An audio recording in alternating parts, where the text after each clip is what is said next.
Time for Habs fan reaction. Well, after coming away with 1 point from 2 games, there's not going to be any great woohoos or anything in this one.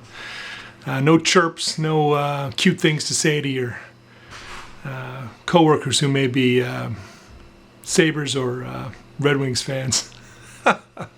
But there are some things that we came away with. I think the effort level in the game against the Sabres particularly was excellent. There was a lot of good there, but unfortunately lost in the overtime. So, I mean, it's not as bad as losing in the shootout, I suppose. Shootout's kind of like a coin toss, it seems like, but anyway. I like to see Armia playing so well. That was exciting. He seems to be on track for possibly career season. So that would be exciting to see. And there was a lot of good. Chiarot, I thought, looked good. Thompson, Lehkonen, Mete, a few of those players all looked good.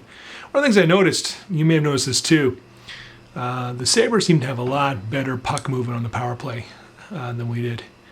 And I think that that's something that they've got to work on. I said last time, got to work on being a little more creative in the on the power play. So hopefully they can work something like that out. Did a lot of chasing. Thought the Sabres looked really good. They've made a lot of strides. That initial goal by Armia, though, was fantastic. Great play by Thompson to set him up for that. Second goal as well was really good, although got a little lucky there maybe, but it was based on good forechecking. So that's encouraging. But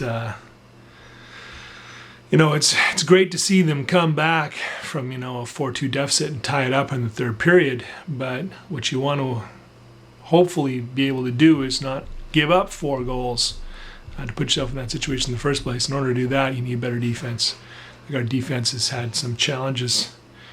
That Eichel is amazing, eh? I wish we had him. Just a big, powerful forward with an amazing shot. Although I thought that that second goal that he scored, I think Kincaid wished he had that back. I mean, it was pretty amazing to see the way Jack Eichel could move the puck up the ice and enter the attacking zone very fast. But the shot itself, it was a screen shot. Wasn't the greatest shot of all time. Kincaid made some great saves to keep us in it. So I'm not criticizing him. I thought he played well. He looked good and did the best he could. The biggest problem I saw in the game against the Sabres was just simply the inability to clear the puck. You've got to be able to move the puck through the neutral zone, get it out of your zone, and there was a lot of failure to get the puck out right around the blue line, if you notice that. A lot of turnovers around there that turned back into scoring opportunities for the Sabres. So they got to work on that. But I did love how Montreal worked really hard and got the third goal quickly, give themselves life, get back in the game. So that was exciting. Lucky bounce again though with that goal off the boards, but that's how it goes, I guess. I think in that game too, you could see that the Sabres' size is a factor. They're all big guys with a lot of reach, and it seemed like that was a benefit in that game. Montreal, to beat them, they needed to have more touch passing, have more speed, try to get yourself a little less physically engaged, try to move around them. It was beauty pass there too by Lehkonen to feed Chiarot. That was amazing. They're both really good. Scary moment in overtime as well. I don't know if you saw the puck squirted right through the crease at one stage, bounced off the defenseman. So if you hadn't been there, that would have been it there too. So it is what it is. But it's pretty hard to win in overtime when you go in on the power play. Well, that's all there is to say about the game against the Sabres. At least we came away with 1 point from that one. I wish we could say the same about the game against Detroit. Boy, Detroit has really improved, haven't they? Thing with that game is you can't win if you play in your own end. I think that maybe the Habs looked a little tired. Their legs weren't moving as fast. And that's one of the things with the Habs. They work really hard in order to be successful. And I think that, well, in the modern NHL, you have to work hard all the time, but I think sometimes they're working so hard, they're playing a little bit above their maybe their talent or skill level sometimes, and that leads to them being tired. You know, how can you sustain this intense level of exertion? And I don't know if that's a coaching problem or a roster problem, but you need to be able to have some games where you don't have to play right on the bleeding edge in order to be successful.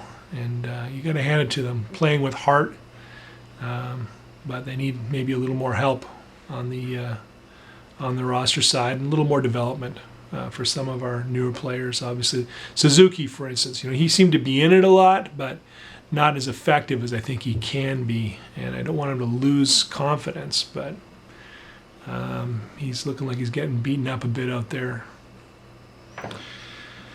As I was saying, Detroit has really improved over last year. Pricey looked awesome. And without him, it would have been like the Leafs game, 7-3 instead of 3-2 for most of the game, and 4-2 with the open netter at the end there. I thought that the defense once again was looking weak against Detroit. There's really poor lateral puck movement on the power play as well. Did you notice how good the lateral puck movement in the attacking zone was for Detroit? They're moving the puck all the way around. They're circling the net. They're getting a lot of good lateral puck movement, and we don't seem to be able to pull that off a lot. And that is the difference between making a bunch of easy shots that the goalie is always going to get and making those high quality shots from a better angle that are more likely to be successful. That's, I think, what we're seeing. Even on the power play, the Habs can't seem to get the puck across the crease. You got to be able to do that. You got to be able to move that puck laterally. They really need to work on that. As well, did you notice that they're using a lot of collapsing box defense on Detroit? It just wasn't working. You see a big cluster of players right in front of the net, kind of a box pattern, 1, 2, 3, 4, 5. Well, it just allowed Detroit to move the puck around, you know, and score. So, yeah, that's not working. I don't know whose influence that is, but that's an older style of doing defense, and it's not going to work. Anyway, I can't get as wired and enraged as Steve does in his videos. I'm not. Maybe I'm too old, too tired, too scared of having a heart attack. I don't know. But I guess as well, I've been watching the Habs for a long, long time. I've seen them win. I've seen them lose. It is what it is. But, you know, there's a lot of good signs. There's a lot of, I think, developing potential and a few good players in the pipe that are coming up as well. It'd be better, I think, if Bergevin could pull off a few trades in the offseason. It would be more encouraging. I don't know what's going on there with that, but we'll see how it goes. Early days in the season so far. Think back on the Blues. Last year they didn't have the greatest start. They went on to win the Stanley Cup. So shouldn't be freaking out too much early days at this stage, I don't think. Got to maintain a positive outlook. Team's looking pretty good. Next game, however, on Saturday night is against the St. Louis Blues, the defending Stanley Cup champions. So that'll be an opportunity for Montreal, having had a couple of days of rest, our team to demonstrate what they can really do against a great team in the St. Louis Blues. And they'll be at home. So we'll see how it goes. Wish I could be there. Go Habs, go. Go Habs, go.